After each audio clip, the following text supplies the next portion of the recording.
अचानक ट्रक एक झटका खाकर रुक गया था।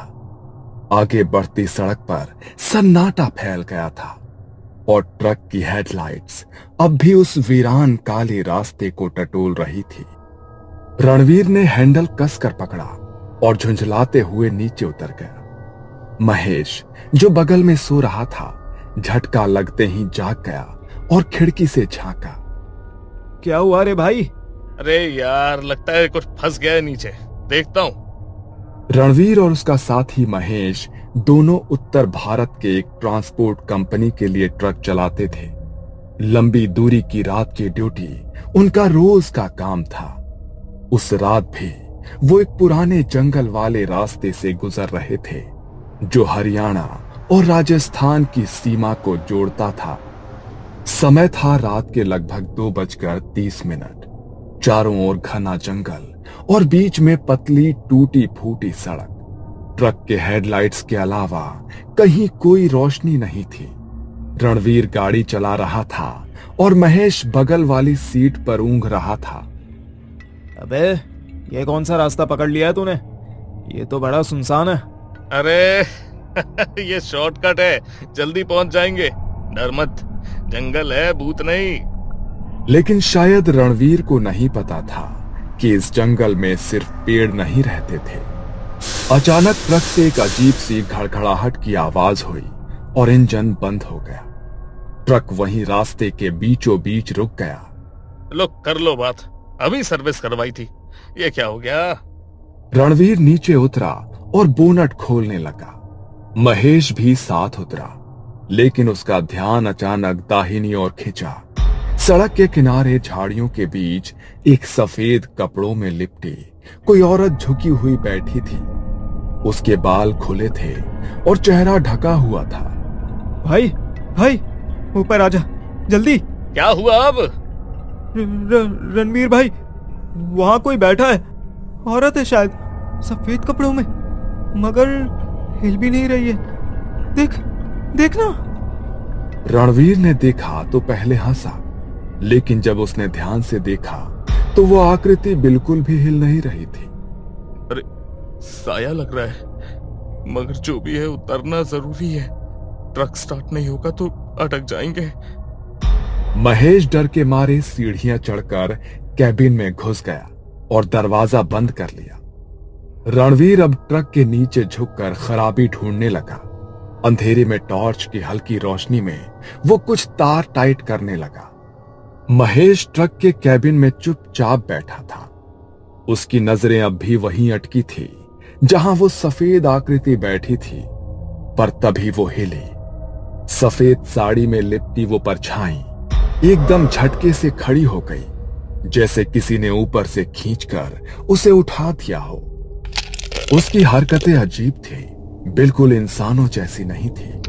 उसकी गर्दन एक तरफ अजीब ढंग से झुकी हुई थी, जैसे टूट चुकी हो। महेश की सांसें थम गई। वो उसे देख ही रहा था, तभी उसने अपना चेहरा उठाया।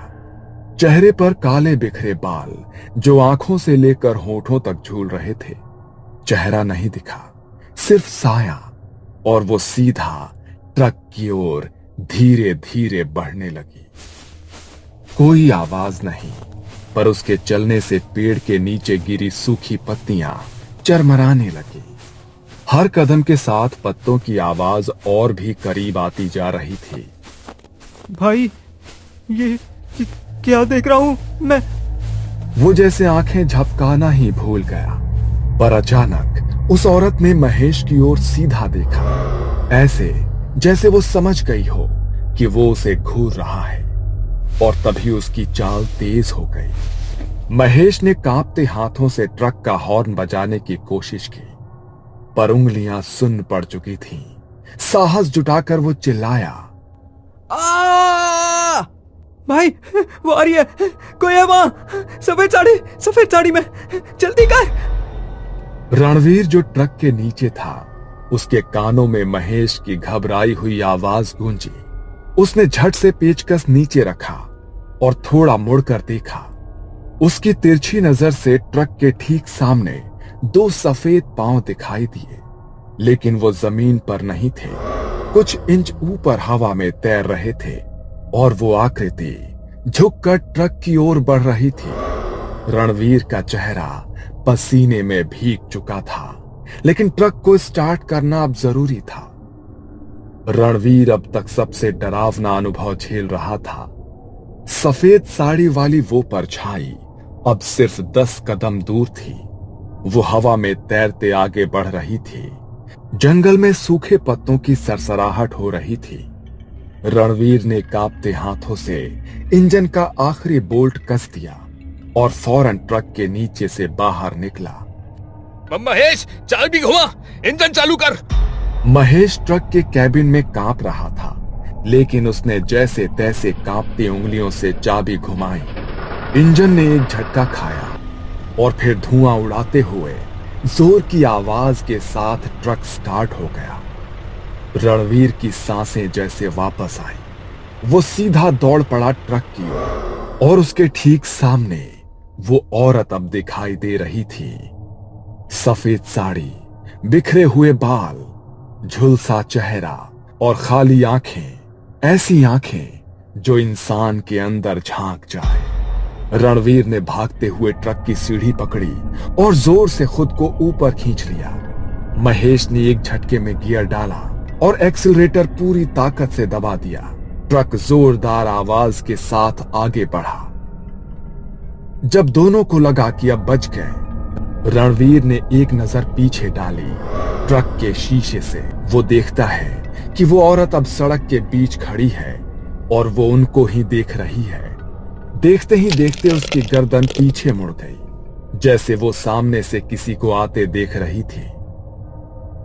भाई, ये क्या था? लेकिन जैसे ही रणवीर ने पलटकर महेश की तरफ देखा और 2 सेकंड बीते, वो औरत शीशे से गायब हो चुकी थी। दोनों ने एक दूसरे को देखा। सांसें अभी भी तेज थी, पर दिल को तसल्ली थी कि पीछा छूट गया। लेकिन नहीं, ट्रक तेजी से जंगल की सड़क पर दौड़ने लगा। दोनों की सांसें तेज थी और चेहरे पर पसीना। और तभी दोनों ने जैसे ही आगे देखा, सामने सड़क पर वही आकृति फिर से खड़ी थी, उसी सफेद साड़ी में, बिखरे बालों के साथ, ठीक उनके रास्ते के बीचों बीच।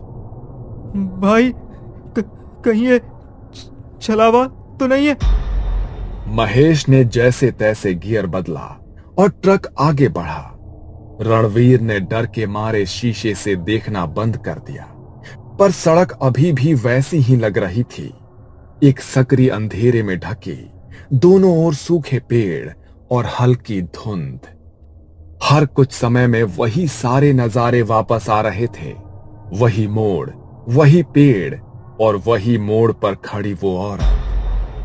भाई, हम ये रास्ता पार कर चुके थे ना? हाँ, पर ये फिर से कैसे? सड़क बदल नहीं रही थी।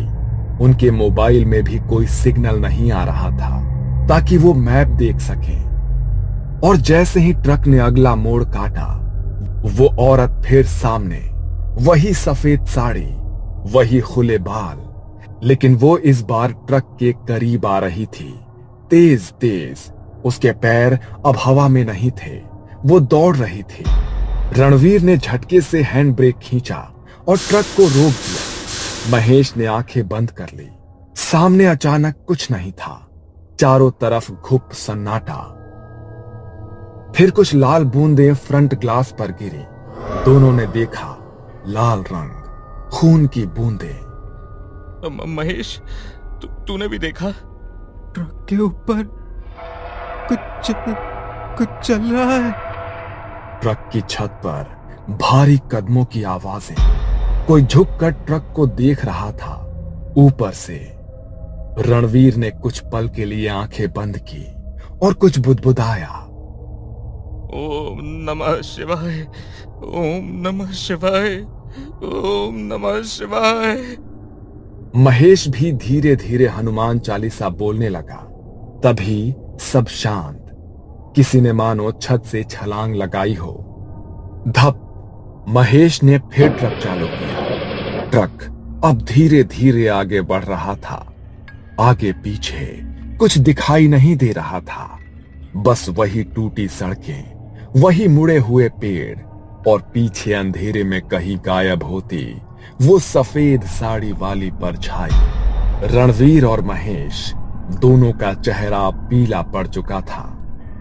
आंखें नींद से नहीं, डर से लाल थी। भाई, ये जगह हमें छोड़ ही नहीं रही है। ये तो पक्का चला हुआ है। हमें कोई उपाय निकालना पड़ेगा यार, नहीं तो ये रास्ता हमें खा जाएगा। महेश ने गियर बदला। तभी रणवीर को एक पुरानी बात याद आई। उसके ताऊ जी भी ट्रक चलाते थे और उन्होंने एक बार बताया था, अगर कभी रास्ता भटका दे कोई छाया तो ट्रक से नीचे मत उतरना। जहां जगह मिले गाड़ी रोकना और उसमें नीम की सूखी टहनी और सरसों के दाने रखकर जैसे को तैसा कह देना। वो बात उसे अब याद आई और उसी पल उसे ट्रक की हेडलाइट में एक मोड़ पर पुरानी वीरान झोपड़ी जैसी दिखी। रुक, वहीं चल, शायद वहीं से कुछ मिल जाए। महेश डरते डरते ट्रक मोड़ता है और ट्रक उस वीरान झोपड़ी के पास लाकर रोकता है। चारों ओर अजीब सा सन्नाटा, जैसे जंगल भी सांस रोके हो। रणवीर ने जेब से नींबू और हल्दी की एक छोटी थैली निकाली। ट्रक ड्राइवरों के बीच ये आम बात है, वो अक्सर बुरे समय के लिए रखते हैं। महेश वहीं ट्रक के अंदर माला पकड़कर हनुमान चालीसा पढ़ने लगा।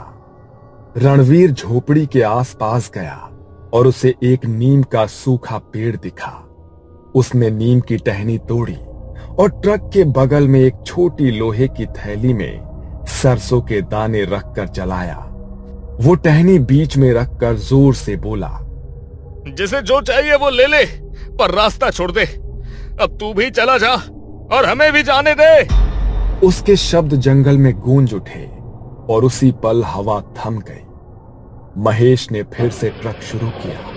हेडलाइट तेज जलने लगी, मानो बिजली वापस लौट आई हो। पर तभी ट्रक के पीछे कड़कड़ की आवाज आई, जैसे कोई नाखूनों से मेटल को खुरच रहा हो। रणवीर दौड़ते हुए ट्रक में चढ़ा और दरवाजा बंद किया।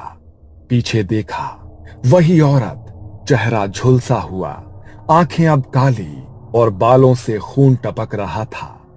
वो अब ट्रक के पीछे खड़ी घूर रही थी। भाई, बचा ले, बचा ले। रणवीर ने महेश को हटाया और खुद ड्राइविंग सीट पर बैठा। इंजन फड़फड़ाया। एक बार स्टार्ट नहीं हुआ, दो बार भी नहीं, तीसरी बार जैसे किसी अदृश्य ताकत ने धक्का दिया हो। ट्रक स्टार्ट हो गया। वो दोनों चिल्लाते हुए, जय बजरंगबली। रणवीर ने क्लच छोड़ा और ट्रक पूरी ताकत से उस झोपड़ी वाले मोड़ से बाहर निकला। पीछे देखा, वो औरत अब उसी जगह खड़ी थी, पर एक जलती हुई आग की रेखा उसे ट्रक के पास आने से रोक रही थी। रणवीर ने थके गले से कहा, चलावा वहीं बंद गया है, कुछ तो सही किया है हमने। अगली सुबह जब दोनों आगे एक ढाबे पर पहुंचे और वहां चाय पीते हुए होश में आए, तो ढाबे वाले बुजुर्ग से पूछा, भाई, उस जंगल के रास्ते पर कोई औरत दिखती है क्या? बुजुर्ग रुका और फिर कहा, बहुत साल पहले एक दुल्हन को उसी रास्ते में दहेज के लिए जलाया गया था। कहते हैं कि वो अपनी सफेद साड़ी में हर रात लौटती है और जो उसे पहचान ना दे उसे वो रास्ता भी नहीं छोड़ती। रणवीर और महेश अब चुप थे। उनकी आंखों में वो डर अब भी जिंदा था।